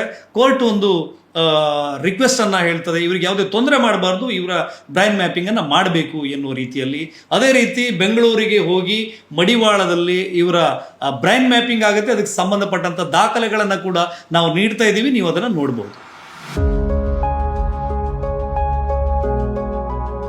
ಪೊಲೀಸರು ಸಸ್ಪೆಕ್ಟ್ ಮಾಡಿದಂತಹ COD ಆರೋಪ ಪಟ್ಟಿ ಸಲ್ಲಿಸಿದಂತಹ ಹೆಸರು Santosh Rao. Once again CBI ಕೂಡ ಸಂತೋಷ್ ರಾವೇ ನಿಜವಾದ ಆರೋಪಿ ಎನ್ನುವ ರೀತಿಯಲ್ಲಿ ಆರೋಪ ಪಟ್ಟಿಯನ್ನು ಸಲ್ಲಿಸ್ತದೆ. ನಾವೀಗ ಸಂತೋಷ್ ರಾವ್ನ ಹಿನ್ನೆಲೆಯನ್ನು ಹುಡುಕ್ತಾ ಹೋದರೆ, ಸಂತೋಷ್ ರಾವ್ ಮೂಲತಃ ಕಾರ್ಕಳದವನು. ಆತನ ವಾಸ್ತವ್ಯ ಇದ್ದದ್ದು ಕುಕ್ಕುಂದೂರಿನಲ್ಲಿ. ಆತನ ತಂದೆ ಟೀಚರ್ ಆಗಿದ್ರು, ತಾಯಿ ಒಂದು ಅರೆ ಸರ್ಕಾರಿ ಇಲಾಖೆಯಲ್ಲಿ ಕೆಲಸ ಮಾಡಿಕೊಂಡಿದ್ರು. ಸಂತೋಷ್ ರಾವ್ ಬೇಸಿಕಲಿ ಒಬ್ಬ ಸೈನ್ಸ್ ಸ್ಟೂಡೆಂಟ್, 2nd PU ತನಕ ಸ್ಟಡಿ ಮಾಡಿದ್ದ. ಆತ ಕರಾಟೆಯಲ್ಲಿ ಬ್ಲ್ಯಾಕ್ ಬೆಲ್ಟ್ ಅನ್ನು ಪಡೆದಿರುವಂಥ ಒಬ್ಬ ಸದೃಢವಾದಂಥ ವ್ಯಕ್ತಿ. ಆತ ಕರಾಟೆಯ ಟೀಚರ್ ಆಗಿದ್ದ. ಅದರ ಜೊತೆಗೆ ಆತನಿಗೊಂದು ಮಾನಸಿಕ ವ್ಯಾಧಿ ಇತ್ತು. ಆತ ಶಿವಮೊಗ್ಗದ ಅಶೋಕ್ ಪೈ ಅವರ ಬಳಿ ಚಿಕಿತ್ಸೆಯನ್ನು ಪಡಿತಾ ಇದ್ದ. ಅವನಿಗಿದ್ದಂಥ ರೋಗ ಸ್ಕಿಜೋಫ್ರೆನಿಯಾ. ಬೇರೆ ಬೇರೆ ಹೋಟೆಲ್ಗಳಲ್ಲಿ ಕೆಲಸ ಮಾಡಿಕೊಂಡಿದ್ದ. ಅದೇ ರೀತಿ ಈ ಪ್ರಕರಣ ನಡೆದಂಥ ಕಾಲಘಟ್ಟದಲ್ಲಿ ಆತ ಶೃಂಗೇರಿಯ ಶಾರದಾಂಬ ಎನ್ನುವಂಥ ಕ್ಯಾಂಟೀನ್ನಲ್ಲಿ ಕ್ಲೀನರ್ ಆಗಿ ಕೆಲಸ ಮಾಡಿಕೊಂಡಿದ್ದ. ಸಡನ್ ಆಗಿ ಕೆಲಸ ಬಿಟ್ಟು ಇನ್ನೆಲ್ಲಿಗೂ ಹೋಗ್ತಾನೆ. ಎಲ್ಲಿಗೆ ಹೋಗ್ತಾನೆ ಎನ್ನುವ ಮಾಹಿತಿ ಆ ಹೋಟೆಲ್ನವರಿಗೆ ಇರೋದಿಲ್ಲ. ಇಲ್ಲಿ ಸಂತೋಷ್ ರಾವ್ ಪ್ರಕರಣದ ಬಗ್ಗೆ ಆ ಕಾಲದ ತನಿಖಾ ಪತ್ರಿಕೋದ್ಯಮದ ಸಂಸ್ಥೆಯಾದಂಥ ದಾಜಿ ವರ್ಲ್ಡ್ ಒಂದು ಗಂಭೀರವಾದಂಥ ವರದಿಯನ್ನು ಉಲ್ಲೇಖ ಮಾಡಿರ್ತದೆ. ಅದು ಈ ಪ್ರಕರಣ ಬೆಳಕಿಗೆ ಬಂದ ಸಂದರ್ಭದಲ್ಲಿ ಬಯಲಾಗುವಂಥ ಇನ್ನೊಂದು ಸತ್ಯ, ಮಾರ್ನಾಡ್ನಲ್ಲಿ ಸಂತೋಷ್ ರಾವ್ ರೇಪ್ ಅಟೆಂಪ್ಟ್ನಲ್ಲಿಯೂ ಕೂಡ ಪಾಲ್ಗೊಂಡಿದ್ದ ಎನ್ನುವಂತಹ ವಿಷಯವನ್ನು ದಾಜಿ ವರ್ಲ್ಡ್ ಆ ಕಾಲಕ್ಕೆ ಉಲ್ಲೇಖ ಮಾಡಿತ್ತು. ಅದರ ಲಿಂಕನ್ನು ನಾವಿಲ್ಲಿ ಕಾಮೆಂಟ್ ಬಾಕ್ಸ್ನಲ್ಲಿ ಹಾಕ್ತೀವಿ, ನೀವು ಕೂಡ ನೋಡ್ಕೊಳ್ಬೋದು. ಇಲ್ಲಿ ಹೋರಾಟಗಾರರು ಒಂದು TV ಚಾನಲ್ನ ಸ್ಟುಡಿಯೋದಲ್ಲಿ ಕೂತ್ಕೊಂಡು ಹೇಳ್ತಾರೆ, ಸಂತೋಷ್ ರಾವ್ ಇದ್ದ, ಅವನು ಹೆಂಗಿದ್ದ ಅಂತ ಹೇಳಿದ್ರೆ ಬಹಳ ಬಲಿಷ್ಠವಾಗಿದ್ದ ಎನ್ನುವ ಹೇಳಿಕೆಯನ್ನು ಕೊಟ್ಟಿರೋದು ನೀವು ಗಮನಿಸಿರಬಹುದು. ನಿಮ್ಮ ಸೌಜನ್ಯ ಬಾಡಿ ಸಿಕ್ತಲ್ಲ, ಅದಾದ್ಮೇಲೆ ಪೋಸ್ಟ್ ಮಾರ್ಟಮ್ ಆಗಿರುತ್ತಲ್ವಾ, ಸೌಜನ್ಯ ಬಾಡಿ ಹೇಗೆ ಸತ್ತಲು ಅನ್ನುವಂಥದ್ರ ಬಗ್ಗೆ ಏನಾದ್ರು ಪೋಸ್ಟ್ ಮಾರ್ಟಮ್ ಅಲ್ಲಿ ಇದೆಯಾ ಅಂತ? ಅದು ಹೇಗೆ ಸತ್ತಲ ಅಂದ್ರೆ ಯಾತರ ಅಂದ್ರೆ ಸಂತೋಷ್ ರಾವ್ ಸೌಜನ್ಯನ ಬೆನ್ನ ಮೇಲೆ ಹಾಕೊಂಡಿದ್ದಾನೆ. ಅವನು ಬೊಬ್ಬೆ ಹಿಡಿಯುವಾಗ ಇವನು ಆ ಕಾಲೇಜಿಯ ಐಡೆಂಟಿ ಇದಿದೆ, ಅದ್ರಲ್ಲಿ ಗಟ್ಟಿ ಹಿಡ್ಕೊಂಡ, ಅಲ್ಲೇ ಜೀವ ಹೋಗಿದೆ. ಇದೇ ಸಂತೋಷ್ ಕುಮಾರ್ ಹೇಳಿದ್ದಾನೆ. ಯಾರ ಹತ್ರ ಹೇಳಿದಾನಂದ್ರೆ ಪತ್ರಿಕೆಯ ಮುಖಂಡರ ಹತ್ರ, ಜೈಲಿನ ಒಳಗಡೆ ಬಂದಿಯಲ್ಲಿರುವಂತ ಕೈದಿಗಳ ಹತ್ರ, ಅವನನ್ನು ಜೈಲಿಗೆ ತರುವ ಸಂದರ್ಭದಲ್ಲಿ ಕೆಲವು ಪೊಲೀಸ್ ಡಿಪಾರ್ಟ್ಮೆಂಟ್ ನಲ್ಲಿ ಹೇಳಿದ್ದಾನೆ. ಹೇಗಂತ ಹೇಳಿದ್ರೆ, 4 ಮಂದಿ ನಾವು ಅಲ್ಲಿ ಮಾಡಿದ್ದಲ್ಲ, ನಾವು ಹೊರಗಡೆ ಮಾಡಿದ್ದು. ಇದ್ರಲ್ಲಿ ಇದ್ದಾನೆ ಅವನು ಇದ್ದಾನೆ. ಆರೋಪಿ ಅಂತ ಹೇಳೋದೇ ಇಲ್ಲ ಅವನ ಹುಡುಗನನ್ನು ನಾವು, ಯಾಕಂತ ಹೇಳಿದ್ರೆ ಅವನ ಆರೋಪಿಯೇ ಅಲ್ಲ. ನೀವು ಗಮನಿಸಬೇಕಾದಂಥ ಅಂಶ ಏನಂತ ಹೇಳಿದರೆ, ಸಂತೋಷ್ ರಾವ್ ಆ ಕಾಲಕ್ಕೂ ಕೂಡ ತನ್ನ ಮನೆಯಲ್ಲಿ ಇರಲಿಲ್ಲ, ಆತ ಭಜನಾ ಮಂದಿರಗಳಲ್ಲಿ ಉಳ್ಕೊಂಡಿದ್ದ. ಯಾಕೆ ಕೇಳಿದರೆ ಮನೆಯಲ್ಲೂ ಒಂದಿಷ್ಟು ಗೊಂದಲದ ವಾತಾವರಣ ಇತ್ತು. ಅವನ ಅತ್ತಿಗೆ ಇದೇ ಕಾರಣಕ್ಕೆ ಮನೆ ಬಿಟ್ಟು ಹೋಗಿದ್ರು ಎನ್ನುವಂತಹ ಬಲ್ಲ ಮೂಲಗಳಿಂದ ನಾವು ಮಾಹಿತಿಯನ್ನು ಸಂಗ್ರಹ ಮಾಡಿದ್ವಿ. ಇಂತಹ ಸಂತೋಷ್ ರಾವ್ ಹೇಗೆ ಸೈಕೋಪಾತ್ ಆಗಿ ಬದಲಾಗ್ತಾನೆ ಅಂತ ಕೇಳಿದರೆ, ಅದಕ್ಕೆ CBI ಕೊಡುವಂತಹ ವರದಿಗಳು ವೆರಿ ವೆರಿ ಇಂಟ್ರೆಸ್ಟಿಂಗ್. ನಾವು ನಿಮಗಿದನ್ನು ರುಜುವಾತು ಮಾಡಲಿಕ್ಕೆ ಫರೆನ್ಸಿಕ್ ವರದಿಯನ್ನು ಹೇಳಬೇಕಾಗತ್ತೆ. 3-3.5 ಸಾವಿರ ವರದಿಗಳನ್ನ ನೀಡಿ ಇಡೀ ರಾಜ್ಯದಲ್ಲೇ ಒಬ್ಬ ಸರ್ವಶ್ರೇಷ್ಠ ಫಾರೆನ್ಸಿಕ್ ಡಾಕ್ಟರ್ ಅಂತ ಗುರುತಿಸಿಕೊಂಡಿರುವಂತಹ ಡಾಕ್ಟರ್ ಮಹಾಬಲೇಶ್ ಶೆಟ್ಟಿಯವರು ಆತನ ಬಾಡಿ ಎಕ್ಸಾಮಿನ್ ಮಾಡ್ತಾರೆ. ಅವನ ದೇಹದಲ್ಲಿ ಒಟ್ಟು 17 ಗಾಯಗಳನ್ನು ಮಹಾಬಲೇಶ್ ಶೆಟ್ಟರು ಐಡೆಂಟಿಫೈ ಮಾಡ್ತಾರೆ. ಆ 17 ಗಾಯಗಳನ್ನು 3 ವಿಭಾಗಗಳನ್ನಾಗಿ ಫಾರೆನ್ಸಿಕ್ ರಿಪೋರ್ಟು ವಿಂಗಡಣೆ ಮಾಡುತ್ತೆ. ಆತನ ದೇಹದ ಮೇಲೆ 17 ಗಾಯಗಳಿವೆ. ಅದು ಯಾವ್ಯಾವ ಅವಧಿಗಾಗಿರುವಂಥ ಗಾಯ ಎನ್ನುವಂಥ ರಿಪೋರ್ಟ್ ಅದು. ನೀವು ಬಹಳ ಸೂಕ್ಷ್ಮವಾಗಿ ಗಮನಿಸಬೇಕು. 48 ಗಂಟೆಗಳ ಹಿಂದಾದಂಥ ಒಂದಿಷ್ಟು ಗಾಯಗಳಿವೆಯಲ್ಲ, ಆತನ ಹಣೆಯ ಮೇಲೆ ಆದಂಥ ಗಾಯ ನೀವು ಫೋಟೋದಲ್ಲಿ ಗಮನಿಸಬಹುದು. ಆತನ ಎದೆಯ ಮೇಲೆ ಆದಂಥ ಗಾಯ, ಆತನ ಬೆನ್ನಿನ ಮೇಲೆ ಆದಂಥ ತರಚು ಗಾಯ ಮತ್ತು ಆತನ ಗುಪ್ತಾಂಗದಲ್ಲಿ ಆಗಿರುವಂತಹ ಗಾಯ. ಈ ಇಷ್ಟು ಗಾಯಗಳು 48 ಗಂಟೆಗಳ ಹಿಂದೆ ನಡೆದಂಥ ಗಾಯಗಳು. ಅಂದರೆ ಸೌಜನ್ಯ ರೇಪ್ ಅಂಡ್ ಮರ್ಡರ್ ಆದಂಥ ಸಮಯಕ್ಕೆ ಆ ಸಮಯ ಮ್ಯಾಚ್ ಆಗುತ್ತೆ. ನಿಮಗಿಲ್ಲಿ ಬಹಳ ಮುಖ್ಯವಾದ ಅಂಶವನ್ನು ನಾನು ಹೇಳ್ತೀನಿ. ಸಂತೋಷ್ ರಾವ್ ಬಾಡಿ ಎಕ್ಸಾಮಿನ್ ಮಾಡಿದಂಥ ವೈದ್ಯಾಧಿಕಾರಿಗಳು ಖಾತ್ರಿಪಡಿಸಿಕೊಳ್ಳುವಂಥದ್ದು, ಸಂತೋಷ್ ರಾವ್ಗೆ ಒಂದು ಲೈಂಗಿಕ ರೋಗವಿತ್ತು. ಅದನ್ನು ಫಿಮೋಸಿಸ್ ಅಂತ ಹೇಳ್ತಾರೆ. ಆತನ ಶಿಶ್ನದ ಮುಂದೋಗಲು ಹಿಂದೆ ಸರಿಯದಿರುವಂಥ ಒಂದು ರೋಗ. ನೀವು ಈ ಸ್ಟಡಿ ರಿಪೋರ್ಟನ್ನು ನೋಡಬಹುದು. ಫಿಮೋಸಿಸ್ ಇರುವಂತಹ ಬಹುತೇಕ ವ್ಯಕ್ತಿಗಳಲ್ಲಿ ಒಂದು ಲೈಂಗಿಕವಾದಂಥ ವಿಕೃತಿ ಇರುವುದು ಸಾಬೀತಾಗಿದೆ. ಸಂತೋಷ್ ರಾವ್ ಸೌಜನ್ಯಳನ್ನು ಅತ್ಯಾಚಾರ ಮಾಡಿದ್ದಾನ ಮಾಡಿಲ್ವಾ ಎನ್ನುವ ವಿವರವನ್ನು ಬದಿಗಿಟ್ಟು ನೋಡಿದರೆ, ಸೌಜನ್ಯಳ ಜೊತೆ ಆ ವ್ಯಕ್ತಿ ಅತ್ಯಂತ ವಿಕೃತವಾಗಿ ನಡೆದುಕೊಂಡಿದ್ದಾನೆ ಅನ್ನೋದನ್ನು ಫಾರೆನ್ಸಿಕ್ ರಿಪೋರ್ಟು ಸಾಬೀತು ಮಾಡಿದೆ. ಆಕೆಯ ಗುಪ್ತಾಂಗಕ್ಕೆ ಮಣ್ಣನ್ನು ಎರಚಿರುವಂಥದ್ದು, ಕತ್ತನ್ನು ಜೀರಿ ಕೊಲೆ ಮಾಡಿರುವಂಥದ್ದು, ಈ ತರಹದ ಸನ್ನಿವೇಶಗಳನ್ನು ಗಮನಿಸಿದರೆ ಇದೊಬ್ಬ ಲೈಂಗಿಕವಾದಂಥ ವಿಕೃತಿ ಇರುವಂಥ ವ್ಯಕ್ತಿ ಮಾಡಿದ ಘಟನೆಗಳ ಹಾಗೆ ಕಂಡು ಬಂದಿತ್ತು. ಇಲ್ಲಿ ಬಹಳ ಸೂಕ್ಷ್ಮವಾಗಿ ನೀವು ಗಮನಿಸಬೇಕಾದಂಥ ಅಂಶ, ಸಂತೋಷ್ ರಾವ್ಗೆ ಫಿಮೋಸಿಸ್ ಇತ್ತು. ಫಿಮೋಸಿಸ್ ಇರುವಂಥ ವ್ಯಕ್ತಿ ಲೈಂಗಿಕ ಸುಖವನ್ನು ಪಡೀಲಿಕ್ಕೆ ಆಗೋದಿಲ್ಲ. ಆ ಸಂದರ್ಭದಲ್ಲಿ ಅತ್ಯಾಚಾರ ಮಾಡಲಿಕ್ಕೆ ಪ್ರಯತ್ನ ಮಾಡಿದ್ದಾರೆ ಅಂತ ಇಟ್ಕೊಳ್ಳೋಣ. ಆ ಸಂದರ್ಭದಲ್ಲಿ ಇಂಟರ್ಕೋರ್ಸ್ ಮಾಡಲಿಕ್ಕೆ ಹೋದಾಗ ವಿಪರೀತವಾದಂಥ ನೋವಾಗತ್ತೆ. ಆ ಸಂದರ್ಭದಲ್ಲಿ ಆ ವ್ಯಕ್ತಿ ಮೊದಲೇ ಮಾನಸಿಕವಾದಂಥ ಅಸ್ವಾಸ್ಥ್ಯನಾಗಿರುವಂಥ ವ್ಯಕ್ತಿ ವ್ಯಗ್ರಗೊಳ್ತಾನೆ. ವ್ಯಗ್ರಗೊಂಡಾಗ ಈ ವಿಕೃತಿಯನ್ನು ನಡೆಸಿದ್ದಾನೆ ಎನ್ನೋದು CBI ಅಧಿಕಾರಿಗಳ ಮತ್ತು ಫಾರೆನ್ಸಿಕ್ ವೈದ್ಯಾಧಿಕಾರಿಗಳ ಅನಿಸಿಕೆ ಮತ್ತು ಅದೇ ರೀತಿಯಲ್ಲಿ ಅವರು ವರದಿಯನ್ನು ಕೂಡ ಬರೀತಾರೆ. ಸಂತೋಷ್ ರಾವೇ ನಿಜವಾದ ಆರೋಪಿ ಎನ್ನುವುದನ್ನು CBI, COD, ಪೊಲೀಸ್ ಎಲ್ಲ ಕಡತಗಳು ಮತ್ತೆ ಮತ್ತೆ ರುಜುವಾತು ಮಾಡ್ತಲೇ ಇವೆ. ನೀವು ಇದನ್ನು ಗಮನಿಸಬೇಕಾಗತ್ತೆ. ಸಂತೋಷ್ ರಾವನ್ನೇ ಯಾಕೆ ಆರೋಪಿ ಅಂತ ನೀವು ಹೇಳ್ತೀರಿ ಅಂತ ಕೇಳಿದರೆ, ಅವನೇ ಆರೋಪಿ ಅಂತ ಹೇಳಕ್ಕೆ, ಅವನೇ ಆರೋಪಿ ಅಂತೇಳಿ ನಿಖರವಾಗಿ ಸಾರಲಿಕ್ಕೆ ಬೇಕಾದಷ್ಟು ಸಾಕ್ಷಿಗಳು, ಆಧಾರಗಳು, ದಾಖಲೆಗಳು ನಮ್ಮಲ್ಲಿವೆ. ನಮ್ಮಲ್ಲಿ ಅಂತ ಹೇಳಿದರೆ CBI ಚಾರ್ಜ್ ಶೀಟ್ನಲ್ಲಿದೆ, COD ಚಾರ್ಜ್ ಶೀಟ್ನಲ್ಲಿದೆ. ಆ ಎಲ್ಲ ಡಾಕ್ಯುಮೆಂಟ್ಗಳನ್ನು ನಾವು ಕೂಡ ಪರಿಶೀಲನೆ ಮಾಡಿದ್ದೀವಿ. ಸಂಬಂಧಪಟ್ಟಂಥ ವೈದ್ಯಾಧಿಕಾರಿಗಳನ್ನು ಖುದ್ದು ಹೋಗಿ ಮಾತಾಡಿಸಿದ್ದೀವಿ. ಆ ಸಂದರ್ಭದಲ್ಲಿ ತನಿಖೆಯಲ್ಲಿ ಇದ್ದಂಥ ಎಲ್ಲ ಅಧಿಕಾರಿಗಳನ್ನ ಕೂಡ ಮಾತಾಡಿಸಿದ್ದೀವಿ. ಆ ದಾಖಲೆಗಳನ್ನು ರಿಪೀಟೆಡ್ಲಿ ನಾವು ಸರ್ಚ್ ಮಾಡಿದ್ದೀವಿ. ಸಂತೋಷ್ ರಾವ್ನ ಮನೆಗೂ ಕೂಡ ಹೋಗಿ ಅವರ ತಂದೆಯನ್ನು ಭೇಟಿ ಮಾಡಿ ಆತನಿಗೆ ಇದ್ದಂಥ ಫಿಸಿಕಲ್ ಸ್ಟ್ರೆಂತನ್ನು ಕೂಡ ನಾವು ಅವರ ಬಾಯಿಂದಲೇ ಕೇಳ್ಕೊಂಡು ಬಂದಿದ್ದೀವಿ. ಎಲ್ಲಿ ಕಲ್ತಿದ್ದ? ಕಾರ್ಕಳದಲ್ಲೇ. ಬ್ಲಾಕ್ ಬೆಲ್ಟ್ ಹೌದಾ ಅಥವಾ ಸ್ವಲ್ಪ ಕಲ್ತಿದ್ದ? ಇಲ್ಲ, ಬ್ಲಾಕ್ ಬೆಲ್ಟ್ ಸಿಕ್ಕಿದೆ ಅವನಿಗೆ. ಬೆಳ್ಳಿ ಸಿಕ್ಕಿದೆ. ಬ್ಲಾಕ್ ಬೆಲ್ಟ್ ಆಗಿ ಮತ್ತೆ 3 ಡ್ಯಾನ್ ಆಗಿದೆ. ಸಂತೋಷ್ ರಾವ್ ಈ ಸಂದರ್ಭದಲ್ಲಿ ಬ್ರೈನ್ ಮ್ಯಾಪಿಂಗ್ ಟೆಸ್ಟ್ಗೆ, ಆ ಪರಿಶೀಲನೆಗೆ ಒಳಪಡಲಿಕ್ಕೆ ಒಪ್ಪೋದಿಲ್ಲ. ತನ್ನ ವಕೀಲರ ಮೂಲಕ ನಿರಾಕರಣೆಯ ಅರ್ಜಿಯನ್ನು ದಾಖಲಿಸ್ತಾರೆ. ಆ ಡಾಕ್ಯುಮೆಂಟನ್ನು ನೀವು ನೋಡಬಹುದು. ಯಾಕೆ ಹಾಗಿದ್ರೆ ಬ್ರೈನ್ ಮ್ಯಾಪಿಂಗಿಗೆ ಯಾಕೆ ಸಂತೋಷ್ ಒಪ್ಪೋದಿಲ್ಲ? ನಾರ್ಕೋ ಟೆಸ್ಟ್ಗೆ ಸಂತೋಷ್ ಯಾಕೆ ಒಪ್ತಾ ಇಲ್ಲ? ಇವತ್ತಿಗೂ ಕೂಡ ಹೋರಾಟಗಾರರು ಆತನನ್ನು ಒಪ್ಪಿಸಬಹುದಿತ್ತಲ್ಲ, ಯಾಕೆ ಮಾಡ್ತಾ ಇಲ್ಲ ಅದನ್ನು? ಆತನಿಗೆ ಮಾನಸಿಕವಾದಂಥ ಅಸ್ವಾಸ್ಥ್ಯ ಇರೋ ಕಾರಣಕ್ಕೆ ಆತ ಅದಕ್ಕೆ ಒಳಪಡ್ತಿಲ್ಲ ಎನ್ನುವಂತಹ ಸುಳ್ಳು ಹೇಳಿಕೆಗಳನ್ನು ನೀಡುತ್ತಲೇ ಬಂದಿದ್ದಾರೆ. ಅಸಲು ಕತೆ ಏನಂತ ಹೇಳಿದರೆ, ಒಂದು ವೇಳೆ ಆರೋಪಿ ಬ್ರೈನ್ ಮ್ಯಾಪಿಂಗಿಗೆ, ನಾರ್ಕೋ ಟೆಸ್ಟ್ಗೆ ಒಪ್ಪದೇ ಇದ್ದಾಗ ಫಾರೆನ್ಸಿಕಲ್ ಸೈಕಲಾಜಿಕಲ್ ಅಸೆಸ್ಮೆಂಟ್ ಅಂತೇಳಿ ಒಂದು ಮಾಡ್ತಾರೆ. CBIನ HOD ಡಾಕ್ಟರ್ ರೂಪಾಲಿ ಚೆನ್ನೈಯಿಂದ ಬಂದು ಪ್ರಿಸನ್ನಲ್ಲಿ ಕೂತು ಸಂತೋಷ್ ರಾವನ್ನು ಆ ತನಿಖೆಗೆ ಒಳಪಡಿಸ್ತಾರೆ. ನೀವು ಇದನ್ನು ಬಹಳ ಗಂಭೀರವಾಗಿ ಗಮನಿಸಬೇಕಾದಂಥ ವಿಷಯ. ಆ ಸಂದರ್ಭದಲ್ಲಿ ರೂಪಾಲಿಗೆ ಮೇಲಿಂದ ಮೇಲೆ ಅನುಮಾನಗಳು ಗಟ್ಟಿಯಾಗ್ತಾ ಹೋಗ್ತದೆ. ಸಂತೋಷ್ ರಾವನ್ನು ಸಡನ್ನಾಗಿ ಕೇಳ್ತಾರೆ, ಆ ಕಾಲುವೆಯಲ್ಲಿ ನೀರಿತ್ತಲ್ಲ, ನೀನು ಅವಳನ್ನು ಹೆಂಗೆ ಎತ್ಕೊಂಡು ಹೋಗ್ತೀಯ ಅಂತ ಸಡನ್ನಾಗಿ ಒಂದು ಕ್ವಶನ್ ಅವನಿಗೆ ಎಸ್ದಾಗ ಅವನು ಸಡನ್ನಾಗಿ ಒಂದು ರಿಯಾಕ್ಟ್ ಮಾಡ್ತಾನೆ. ಆ ಸಂದರ್ಭದಲ್ಲಿ ಆ್ಯಂಕಲ್ಗಿಂತ ಕೆಳಗೆ ನೀರಿತ್ತು ಅಂತೇಳಿ ಹೇಳ್ತಾನೆ.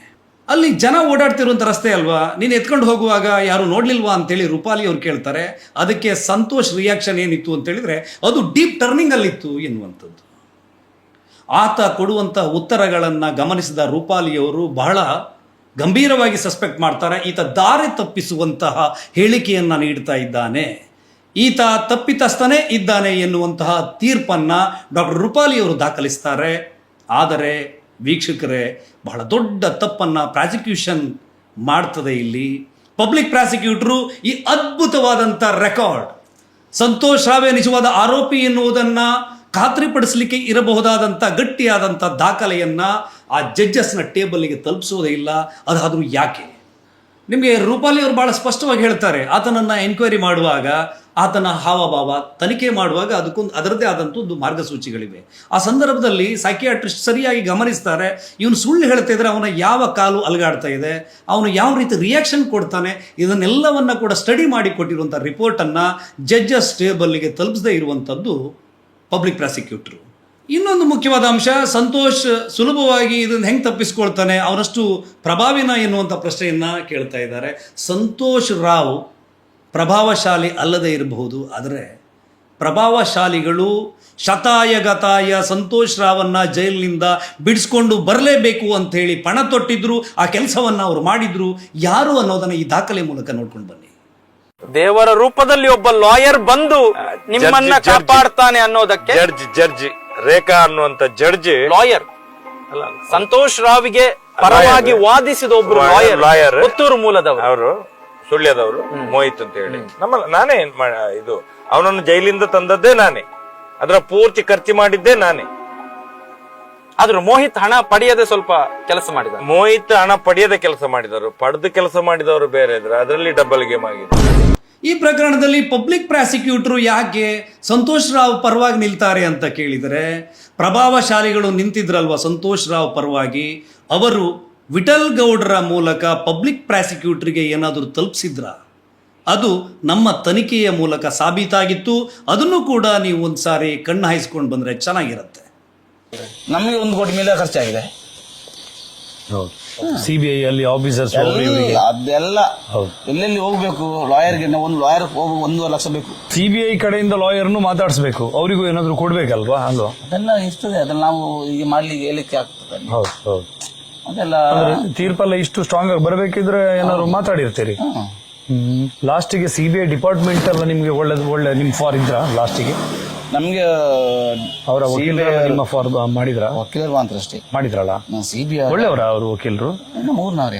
ಹೌದಾ? ಹೌದು. CBI ವಕೀಲರು ಊರ್ನವ್ರೆ, ಇವರು ಸಂತೋಷ್ ರಾವ್ ಊರ್ನವ್ರೆ.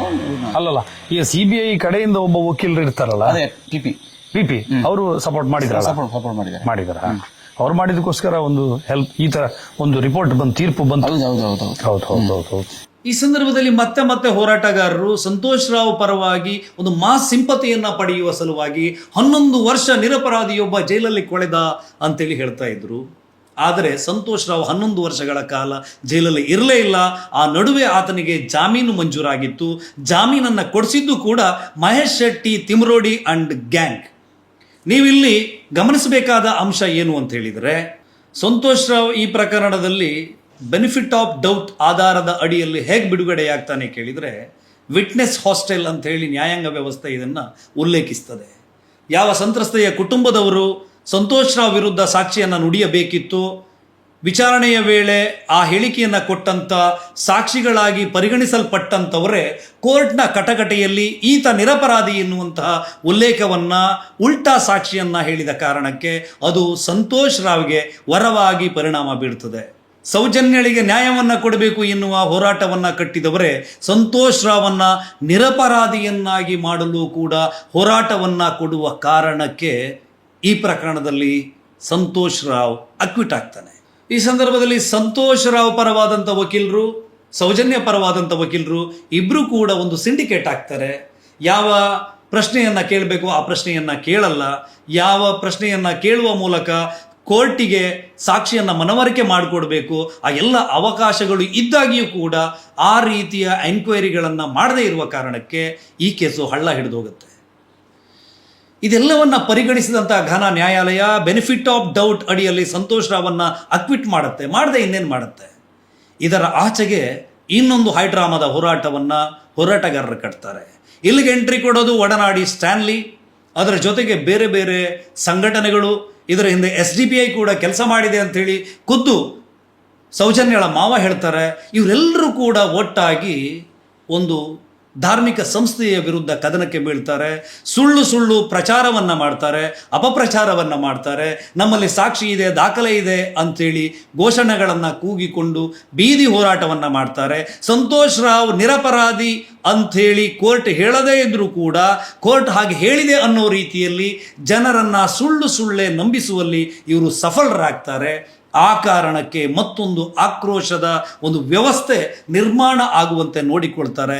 ಇದರ ಹಿಂದೆ ಇರುವಂತಹ ಹಿಡನ್ ಅಜೆಂಡಾವೇ ಧರ್ಮ ಸಂಸ್ಥೆಯ ವಿರುದ್ಧ ಜನತೆಯನ್ನು ಎತ್ತಿಕಟ್ಟುವಂಥದ್ದು. ಹೈಕೋರ್ಟ್ನಲ್ಲಿ ವಿಚಾರಣೆ ನಡೆಯುವಂಥ ಹೊತ್ತಿನಲ್ಲಿ ಒಂದು ಕಡೆ ಇವರದ್ದು ಬೀದಿ ಹೋರಾಟ ನಡೀತಲೇ ಇತ್ತು.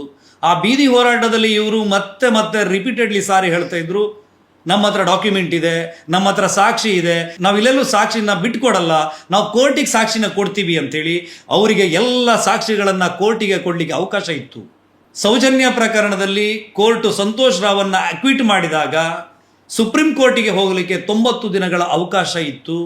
ಈ ಸಾಕ್ಷಿಗಳೆಲ್ಲವನ್ನ ಕೂಡ ಸುಪ್ರೀಂ ಕೋರ್ಟ್ನಲ್ಲಿ ಕೊಟ್ಟು ಸೌಜನ್ಯಳಿಗೆ ನ್ಯಾಯ ಕೊಡಿಸುವ ಸಾಧ್ಯತೆಗಳು ಅವರ ಕೈಯಲ್ಲಿತ್ತು. ಆದರೆ ಇವರು ಹೋಗಲೇ ಇಲ್ಲ. ಇಲ್ಲೊಂದು ಪ್ರಶ್ನೆ, ನ್ಯಾಯ ಬೇಕು ಅಂಥೇಳಿ ಬೀದಿ ಹೋರಾಟ ಮಾಡೋದಾ, ನ್ಯಾಯಾಂಗ ವ್ಯವಸ್ಥೆಯಲ್ಲಿ ಪ್ರಶ್ನೆ ಮಾಡಿ ನ್ಯಾಯಾಲಯದ ಮೆಟ್ಟಿಲಲ್ಲಿ ಹೋರಾಟ ಮಾಡೋದಾ? ಈ ಪ್ರಶ್ನೆಗೆ ಉತ್ತರವನ್ನು ನೀವೇ ಕಂಡುಕೊಳ್ಬೇಕು. ಆದರೆ ಇವರು CBI ತನಿಖೆ ಮಾಡಿರುವುದನ್ನೇ ಪ್ರಶ್ನೆ ಮಾಡಿ SIT ಕೊಡಿ ಅಂತೇಳಿ ಹೇಳ್ತಾ ಇದ್ದಾರೆ. ಈ ದೇಶದ ಅತ್ಯುನ್ನತ ಅಂತ ಹೇಳಿದರೆ ಸುಪ್ರೀಂ ತನಿಖಾ ಸಂಸ್ಥೆ CBI ತನಿಖೆ ಮಾಡಿದ ಮೇಲೆ ಇನ್ನು ಯಾವುದು ಬಾಕಿ ಉಳಿದಿದೆ? ಇವ್ರ ಪ್ರಕಾರ ಅಮೆರಿಕದ ತನಿಖಾ ಸಂಸ್ಥೆ ಬಂದು ಈ ಪ್ರಕರಣವನ್ನು ಎನ್ಕ್ವೈರಿ ಮಾಡಬೇಕಾ? ಇವರಲ್ಲಿರುವಂಥ ಸಾಕ್ಷಿಗಳನ್ನು ಇದುವರೆಗೂ ಯಾವ ಅಧಿಕಾರಿಗಳಿಗೂ ಇವರು ಕೊಟ್ಟಿಲ್ಲ. ಯಾಕೆ ಕೇಳಿದರೆ ಕೊಟ್ಟರೆ ಮರುದಿವಸ ನೇತ್ರಾವತಿಯಲ್ಲಿ ಅವರ ಹೆಣ ತೇಲ್ತದೆ ಅಂತ ಹೇಳ್ತಾರೆ. ಹಾಗಿದ್ದರೆ ಅಷ್ಟು ಸಾಕ್ಷಿಯನ್ನು ತನ್ನ ಒಳಗಡೆ ಇಟ್ಟುಕೊಂಡಿರುವ ಇವರ ಹೆಣ ಇದುವರೆಗೂ ಯಾಕೆ ಬೀಳಲಿಲ್ಲ? ಇದು ಒಂದು ಪ್ರಶ್ನೆ ಅಲ್ವಾ? ನೋಡಿದವರಿದ್ದಾರೆ, ರಕ್ತವನ್ನು ನೋಡಿದ್ದಾರೆ, ಕೊಲೆ ಮಾಡಿದವರನ್ನು ನೋಡಿದ್ದಾರೆ, ಕರ್ಕೊಂಡು ಹೋದವರನ್ನು ನೋಡಿದ್ದಾರೆ, ಎಲ್ಲವೂ ಇದೆ ನಮ್ಮ ಹತ್ರ. ಹೆಣ ತಂದಾಕಿದವರಿದ್ದಾರೆ ನಮ್ಮ ಹತ್ರ. ಏನು ಸೌಜನ್ಯನ ಬಾಡಿಯನ್ನು ಎಲ್ಲೋ ಕೊಲೆ ಮಾಡಿ ತಂದು ಜೀವಂತವಾಗಿ ಅಲ್ಲಿ ಹಾಕಿದವರು ಕೂಡ ಇದ್ದಾರೆ. ನಾಳೆ ದಾಖಲೆ ಸಮೇತ 7 ಗಂಟೆಗೆ ಲೈವ್ ಅಲ್ಲೇ ಬಿಡುಗಡೆ ಮಾಡ್ತಾ ಇದ್ದೀನಿ. ನಾನು ಪ್ರಮುಖ ದಾಖಲೆಯನ್ನ ನಾಳೆ ಬಿಟ್ಟು ಇವ್ರನ್ನ ಬೆತ್ತಲೆ ಮಾಡ್ತಾ ಇದ್ದೀವಿ. ಇವ್ರನ್ನ ಲಕ್ಷಾಂತರ ರೂಪಾಯಿಯನ್ನ ಖರ್ಚು ಮಾಡಿ AI ತಂತ್ರಜ್ಞಾನವನ್ನು ಬಳಸಿ ರಾತ್ರೋರಾತ್ರಿ ಮಿಲಿಯನ್ ಗಟ್ಟಲೆ ವ್ಯೂಸ್ ಪಡೆಯಲಿಕ್ಕೆ 300-400 ಇನ್ಸ್ಟಾ ಪೇಜುಗಳನ್ನು ಪರ್ಚೇಸ್ ಮಾಡಿ ಈ ವಿಡಿಯೋವನ್ನು ವ್ಯವಸ್ಥಿತವಾಗಿ ಪ್ರಮೋಟ್ ಮಾಡಲಾಗ್ತದೆ. ಇದೆಲ್ಲವನ್ನ ಗಮನಿಸಿದಾಗ ಧರ್ಮಸ್ಥಳದ ವಿರುದ್ಧ, ಧರ್ಮಾಧಿಕಾರಿಗಳ ಕುಟುಂಬದ ವಿರುದ್ಧ ಮತ್ತು ಸತ್ಯದ ವಿರುದ್ಧ ಅತ್ಯಂತ ದೊಡ್ಡ ಮಟ್ಟದಲ್ಲಿ ದುಷ್ಟ ಸಂಚೊಂದು ನಡೀತಾ ಇದೆ ಅಂತ ನಿಮ್ಮಲ್ಲಿ ಪ್ರಶ್ನೆಗಳು ಹೇಳೋದಿಲ್ವಾ? ಧರ್ಮಸ್ಥಳದ ವಿರುದ್ಧ ಹೋರಾಟವನ್ನು ಮಾಡುವಾಗ ಸಹಜವಾಗಿ ಇವತ್ತು ಕೂಡ ಸೋಷಿಯಲ್ ಮೀಡಿಯಾದಲ್ಲಿ ಇವರು ಹರಿಯಬಿಡೋದು, ಮೊನ್ನೆ ಹೇಳಿದಂಥ ಆ ವಿಡಿಯೋದಲ್ಲಿ ಕೂಡ ಹರಿಯಬಿಟ್ಟಿರುವಂಥದ್ದು. ಧರ್ಮಸ್ಥಳದ ಪೊಲೀಸ್ ಸ್ಟೇಷನ್ನಲ್ಲಿ ಅಥವಾ ಧರ್ಮಸ್ಥಳದಲ್ಲಿ 500ಕ್ಕೂ ಹೆಚ್ಚು ಅಸಹಜ ಸಾವುಗಳು ನಡೆದಿವೆ. ಅದು ಯಾರದ್ದು ಏನು ಅನ್ನೋದು ಇವತ್ತಿಗೂ ಕೂಡ ಬಗೆಹರಿಯದ ನಿಗೂಢ ರಹಸ್ಯ ಎನ್ನುವ ರೀತಿಯಲ್ಲಿ ಸುಳ್ಳನ್ನು ನಂಬಿಸುವ ಪ್ರಯತ್ನವನ್ನು ಮಾಡ್ತಾ ಇದ್ದಾರೆ. ಉದಾಹರಣೆಗೆ ನನ್ನೂರು ನನ್ನ ಕೋಟಾ ಪೊಲೀಸ್ ಸ್ಟೇಷನ್ನ ಠಾಣೆಯಲ್ಲಿರುವಂಥ ಅಸಹಜ ಸಾವುಗಳ ಪ್ರಕರಣವನ್ನು ತೆಗೆದರೆ ಒಟ್ಟು 11-12 ವರ್ಷದ್ದು ತೆಗೆದರೆ ಸಾಧಾರಣ 200-250 ಆಗುತ್ತೆ. ಧರ್ಮಸ್ಥಳಕ್ಕೆ ಕೋಟ್ಯಾಂತರ ಜನ ಭಕ್ತರು ಬರ್ತಾರೆ. ನೇತ್ರಾವತಿಯ ಸ್ನಾನಘಟ್ಟದಲ್ಲಿ ಸ್ನಾನ ಮಾಡುವಾಗ ಅಸಹಜ ಸಾವಿಗೆ ಈಡಾದಂಥ ಘಟನೆಗಳಿವೆ. ನದಿಯ ಹರಿವಿನಲ್ಲಿ ಕೊಚ್ಚಿಕೊಂಡು ಹೋದಂಥ ಘಟನೆಗಳಿವೆ. ತೀರ್ಥಕ್ಷೇತ್ರದಲ್ಲಿ ನನ್ನ ಪ್ರಾಣ ಅಂತ್ಯವಾಗಬೇಕು ಎನ್ನುವ ಕಾರಣಕ್ಕೆ ಯಾವುದೋ ಎಮೋಷನ್ಗೆ ಒಳಗಾಗಿ ಸುಸೈಡ್ ಮಾಡಿಕೊಂಡಂಥ ಪ್ರಕರಣಗಳಿವೆ. ಇದೆಲ್ಲವನ್ನ ಒಟ್ಟಾರೆಯಾಗಿ ಎಲ್ಲ ಪ್ರಕರಣಕ್ಕೂ ಧರ್ಮಸ್ಥಳವನ್ನೇ ತಳುಕು ಹಾಕೋದು ಎಷ್ಟು ಸರಿ? ಬೆಳ್ತಂಗಡಿ ಪೊಲೀಸ್ ಠಾಣೆ ಅನ್ನುವಂಥದ್ದು ಇಡೀ ತಾಲೂಕನ್ನು ಕೇಂದ್ರೀಕರಿಸಿಕೊಂಡಿರುವಂಥ ಒಂದು ಪೊಲೀಸ್ ಠಾಣೆ. ಇಡೀ ಬೆಳ್ತಂಗಡಿ ಪೊಲೀಸ್ ಸ್ಟೇಷನ್ ಲಿಮಿಟ್ಸ್ನಲ್ಲೇ ಯಾವುದೋ ಒಂದು ಮೂಲೆಯಲ್ಲಿ ಆದಂಥ UDR ಅನ್ನು ಧರ್ಮಸ್ಥಳದ ಕ್ಷೇತ್ರಕ್ಕೆ ಸಂಬಂಧಪಟ್ಟಂತಹ ಅಸಹಜ ಸಾವು, ಇದನ್ನು ಧರ್ಮಸ್ಥಳದ ಕ್ಷೇತ್ರಕ್ಕೆ ಸಂಬಂಧಪಟ್ಟವರೇ ಮಾಡಿರ್ತಾರೆ ಎನ್ನೋ ರೀತಿಯಲ್ಲಿ ಜನರಿಗೆ ಮಂಕು ಬೂದಿಯನ್ನು ಎರಚೋದು ಎಷ್ಟು ಮಟ್ಟಿಗೆ ಸರಿ? ಮೊನ್ನೆ ಅಷ್ಟೇ ವೈರಲ್ ಆದಂಥ ಆ ವಿಡಿಯೋದಲ್ಲಿ ಇನ್ನೊಂದು ಪ್ರಮುಖವಾದಂಥ ಅಂಶವಿದೆ ವೀಕ್ಷಕರೇ. ಅದು ಆನೆ ಮಾವುತ ನಾರಾಯಣ ಮತ್ತು ಯಮುನಾ ಕೊಲೆ ಪ್ರಕರಣ. ಆ ಹುಡುಗ ಹೇಳ್ತಾನೆ, ಈ ಹಿಂದಿನ ಧರ್ಮಾಧಿಕಾರಿಗಳು ಅವರಿಗೆ ಆ ಮನೆಯ ಒಂದು ಕಾಗದ ಪತ್ರವನ್ನು ನೀಡಿದ್ರು. ಮುಂದೆ ಕಾಲಾಂತರದಲ್ಲಿ ಈಗಿನ ಧರ್ಮಾಧಿಕಾರಿಗಳು ಆ ಪತ್ರವನ್ನು ವಾಪಸ್ ಕೇಳ್ತಾರೆ. ಆಗ ನಾರಾಯಣ ಕೊಡೋದಿಲ್ಲ. ಒಂದು ರಾತ್ರಿ ಆತನ ಮತ್ತು ಆತನ ಪತ್ನಿಯ ಮರ್ಡರ್ ಆಗತ್ತೆ. ಮರ್ಡರ್ ಆದ ನಂತರ ಮನೆ ಒಳಗಡೆ ಇರುವಂಥ ದುಡ್ಡು, ಚಿನ್ನಾಭರಣ ಯಾವುದೂ ಕೂಡ ಕಳ್ತನ ಆಗೋದಿಲ್ಲ. ಮನೆ ಒಳಗಡೆ ಇದ್ದಂಥ ಆ ಜಾಗಕ್ಕೆ ಸಂಬಂಧಪಟ್ಟಂಥ ಪೇಪರ್ ಮಾತ್ರ ಕಳ್ತನ ಆಗತ್ತೆ ಅಂತೇಳಿ. ವೀಕ್ಷಕರೇ, ನೀವು ನಾಳೆ ಕೂಡ ಕನ್ಫರ್ಮ್ ಮಾಡ್ಕೋಬಹುದು. ಅಲ್ಲಿ ಧರ್ಮಸ್ಥಳಕ್ಕೆ ಸಂಬಂಧಪಟ್ಟಂಥ ಜಾಗದಲ್ಲೇ ಧರ್ಮಸ್ಥಳದ ಚಾಕರಿಯಲ್ಲಿ ಇರುವಂಥ ಕುಟುಂಬಗಳಿಗೆ 300-400 ಕ್ವಾರ್ಟರ್ಸ್ಗಳಿವೆ. ಅದು ಯಾರ್ದು ಕೂಡ ಅವರ ಸ್ವಂತದ ಕ್ವಾರ್ಟರ್ಸ್ ಅಲ್ಲ, ಅವೆಲ್ಲವೂ ಕೂಡ ಧರ್ಮಸ್ಥಳದ ಆಸ್ತಿ. ಈಗ ಯಮುನಾ ನಾರಾಯಣರಿಗೆ ಹಿಂದಿನ ಧರ್ಮಾಧಿಕಾರಿಗಳು ಕಾಗದ ಪತ್ರವನ್ನು ಮಾಡಿಕೊಟ್ಟಿದ್ದಾರೆ ಅಂತೇಳಿ ಈ ಹುಡುಗ ಹೇಳಿದಾನಲ್ಲ, ನಾಳೆ ಕೂಡ ನೀವು ತನಿಖೆಯನ್ನು ಮಾಡಬಹುದು. ಆ ದಾಖಲೆಯನ್ನು ನೀವು ತೆಗಿಬಹುದು. RTCಯಲ್ಲಿ ಹಿಂದೆ ಯಾರ ಹೆಸರಿತ್ತು ಎನ್ನುವುದನ್ನು ನೋಡ್ಬೋದು. ಅಸಲಿಗೆ ಯಮುನಾ ನಾರಾಯಣರ ಹೆಸರಲ್ಲಿ ಯಾವುದೇ ಕಾಗದ ಪತ್ರಗಳು ಇರಲಿಲ್ಲ. ಅವರ ಮನೆಯಿಂದ ಕಾಗದ ಪತ್ರಗಳು ನಾಪತ್ತೆಯಾದ ಪ್ರಕರಣ ಕೂಡ ಒಂದು ಕಟ್ಟುಕತೆ. ವೀಕ್ಷಕರೇ, ವೈರಲ್ ಆದ ವಿಡಿಯೋದಲ್ಲಿ ಬಹಳ ಮುಖ್ಯವಾದ ಅಂಶವನ್ನು ಒಬ್ಬ ಹುಡುಗ ಎತ್ತುತ್ತಾನೆ. ಎಂಡೋಮೆಂಟ್ ಆ್ಯಕ್ಟ್ ಪ್ರಕಾರ ಹಿಂದೂ ದೇವಸ್ಥಾನಗಳೆಲ್ಲವೂ ಕೂಡ ಸರ್ಕಾರದ ಸುಪರ್ದಿಗಿರಬೇಕು. ಇದು ಜೈನರ ಮ್ಯಾನೇಜ್ಮೆಂಟಿಗೆ ಸೇರಿರುವಂಥ ದೇವಸ್ಥಾನ, ಹಾಗಾಗಿ ಅವ್ರ ಕೈಯಲ್ಲಿದೆ. ಇವನಿಗೇನು ತೊಂದರೆ ಇದರಿಂದ? ಧರ್ಮಸ್ಥಳ ಮಾಡ್ತಾ ಇರುವಂಥ ಸೇವಾ ಯೋಜನೆಗಳನ್ನು ಒಂದು ಸರ್ಕಾರ ಕೂಡ ಮಾಡ್ತಾ ಇಲ್ಲ. ಸರ್ಕಾರಕ್ಕೆ ಸೇರಿದಂಥ ದೇವಸ್ಥಾನಗಳು ಏನು ಮಾಡ್ತಾ ಇವೆ ಇವತ್ತು? ಒಂದು ಲೆಕ್ಕ ಕೊಡಿ ನೋಡೋಣ. ಧರ್ಮಸ್ಥಳದ ಧರ್ಮೋತ್ಥಾನ ಟ್ರಸ್ಟು ಸಾವಿರ ಹಿಂದೂ ದೇವಸ್ಥಾನಗಳನ್ನು ಜೀರ್ಣೋದ್ಧಾರ ಮಾಡ್ತಾ ಇದೆ. ಒಂದು ಲೆಕ್ಕದ ಪ್ರಕಾರ 5,000ಕ್ಕೂ ಹೆಚ್ಚು ದೇವಸ್ಥಾನಗಳ ಬ್ರಹ್ಮಕಲಶೋತ್ಸವಕ್ಕೆ ಧರ್ಮಸ್ಥಳ ಧನ ಸಹಾಯವನ್ನು ಮಾಡಿದೆ. ಸಾವಿರ ಮದ್ಯವ್ಯರ್ಜನ ಶಿಬಿರಗಳನ್ನು ಧರ್ಮಸ್ಥಳ ಆಯೋಜಿಸಿದೆ. 100 ಕುಟುಂಬಗಳನ್ನು ಉದ್ಧಾರ ಮಾಡಿದೆ. ಧರ್ಮಸ್ಥಳದ ರುಡ್ಸೆಟ್ ಮೂಲಕ ಸಾವಿರಾರು ಜನ ತನ್ನ ಬದುಕನ್ನು ಕಟ್ಟಿಕೊಂಡಿದ್ದಾರೆ. ಧರ್ಮಸ್ಥಳ ನೀಡುವ ಆ ಸ್ವಸಹಾಯ ಸಂಘದ ಸಾಲದ ಹಣದಿಂದ ಮಾರಾಟದ ಕರಿಮಣಿಯನ್ನು ಹಾಕಿಕೊಳ್ತಿದ್ದ ಕುಟುಂಬ ಚಿನ್ನದ ಕರಿಮಣಿಯನ್ನು ಮಾಡಿ ಬದುಕಲ್ಲಿ ಸಂತೃಪ್ತಿಯ ಹೆಜ್ಜೆಯನ್ನು ಇಟ್ಟಿದೆ. ಒಟ್ಟಾರೆ ಒಂದು ಹಿಂದೂ ಸಮಾಜವನ್ನು ಕಟ್ಟುವಂಥ ವ್ಯವಸ್ಥೆಯನ್ನು ಜೈನ ಕುಟುಂಬದ ಮೂಲದವಾದಂಥ ಧರ್ಮಸ್ಥಳದ ಧರ್ಮಾಧಿಕಾರಿಗಳ ಕುಟುಂಬ ಧರ್ಮಸ್ಥಳದ ಮೂಲಕ ಮಾಡಿದೆ. ಬಸ್ಸುಗಳು ತಲುಪದ ಊರುಗಳಿಗೆ ಧರ್ಮಸ್ಥಳದ ಮೆಡಿಕಲ್ ಕಾಲೇಜುಗಳು ತಲುಪಿವೆ. ಗ್ರಾಮೀಣ ಮಟ್ಟದಲ್ಲಿ ಧರ್ಮಸ್ಥಳ ಅತ್ಯಂತ ಅಭ್ಯುದಯಕ್ಕೆ ನಮ್ಮ ಊರನ್ನು ತೆಗೆದುಕೊಂಡು ಹೋಗಿ ನಿಲ್ಲಿಸಿದೆ. ಇದು ಹಿಂದೂ ಧರ್ಮಕ್ಕೆ ಒಂದು ದೊಡ್ಡ ಶಕ್ತಿಯಾಗಿ ಧರ್ಮಸ್ಥಳ ನಿಂತಿದೆ. ಹಿಂದೂ ಧಾರ್ಮಿಕ ನಂಬಿಕೆಗೆ ಧರ್ಮಸ್ಥಳ ಒಂದು ದೊಡ್ಡ ಶಕ್ತಿಯಾಗಿ ಕೆಲಸ ಮಾಡ್ತಾ ಇದೆ. ಇದೆಲ್ಲವೂ ಯಾರ ಕಣ್ಣು ಕೂಗ್ತಾ ಇತ್ತು ಗೊತ್ತಲ್ವ ನಿಮಗೆ? ಇದರ ಹಿಂದೆ ನಡೀತಾ ಇರುವಂಥ ದುಷ್ಟ ಸಂಚನ್ನು ನೀವು ಸಹಜವಾಗಿ ಅರ್ಥ ಮಾಡಿಕೊಳ್ಬಹುದು. ಇವರೆಲ್ಲರಿಗೂ ಬೇಕಿರೋದು ಸೌಜನ್ಯಳಿಗೆ ನ್ಯಾಯವಲ್ಲ, ಸೌಜನ್ಯ ನೆಪ ಮಾತ್ರ.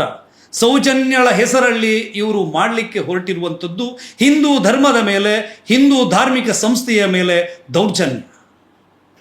ವೀಕ್ಷಕರೇ, ಇಷ್ಟೆಲ್ಲ ಪ್ರಶ್ನೆಯನ್ನು ಮಾಡಿದಾಗ, ಸತ್ಯವನ್ನು ಸಮಾಜದ ಮುಂದೆ ಬಿತ್ತರಿಸಿದಾಗ ಇವರೆಲ್ಲ ನಮ್ಮನ್ನು ಚುಚ್ಚಿ ಕೇಳೋ ಪ್ರಶ್ನೆ, ನಿನಗೆ ಮನೆಯಲ್ಲಿ ಅಕ್ಕ ತಂಗಿ ಇಲ್ವಾ? ಸೌಜನ್ಯ ನಿನ್ನ ತಂಗಿ ಆಗಿದ್ರೆ ಎನ್ನುವಂಥ ಪ್ರಶ್ನೆ. ನಾನು ಉತ್ತರ ಕೊಡ್ತೀನಿ. ಸೌಜನ್ಯ ನನ್ನ ತಂಗಿ ಆಗಿದ್ರೆ ಅಲ್ಲ, ಸೌಜನ್ಯ ನನ್ನ ತಂಗಿನೇ. ನನ್ನ ತಂಗಿಯ ಸಾವಿನ ಹೆಗಲ ಮೇಲೆ ಬಂದೂಕನ್ನು ಇರಿಸಿ ಧರ್ಮಸ್ಥಳದ ಕಡೆಗೆ ಗುರಿ ಇಟ್ಟವರು ನೀವು. ಸೌಜನ್ಯಳ ಸಾವಿನಲ್ಲಿ ಬೇಳೆ ಬೇಯಿಸ್ಕೊಳ್ತಿರೋರು ನೀವು ಸ್ವಾರ್ಥಿಗಳು. ಸೌಜನ್ಯ ನಿಮ್ಮನ್ನು ಕ್ಷಮಿಸೋದಿಲ್ಲ. ಸೌಜನ್ಯಳ ಹೆಸರಲ್ಲಿ ದೌರ್ಜನ್ಯ ಮಾಡ್ತಾ ಇದ್ದೀರಿ. ನೋಡಿ, ನೀವು ಮಾಡುವಂತಹ ದೌರ್ಜನ್ಯಕ್ಕೆ ಸೌಜನ್ಯ ಇಂದಲ್ಲ ನಾಳೆ ದುರ್ಗೆಯಾಗಿ ಬಂದು ನಿಮಗೆ ಶಿಕ್ಷೆಯನ್ನು ಕೊಟ್ಟೇ ಕೊಡ್ತಾಳೆ. ನಾವು ಹೇಳ್ತಾ ಇರುವಂಥದ್ದು ಸತ್ಯ. ಪದೇ ಪದೇ ಬಣ್ಣ ಬಣ್ಣದ ಕಾಗೆನ ಹರಿಸೋಕ್ಕಾಗೋದಿಲ್ಲ. ಸತ್ಯಕ್ಕೆ ಇರೋದು ಒಂದೇ ಒಂದು ಮುಖ, ಸುಳ್ಳಿಗೆ ಸಾವಿರಾರು ಮುಖ.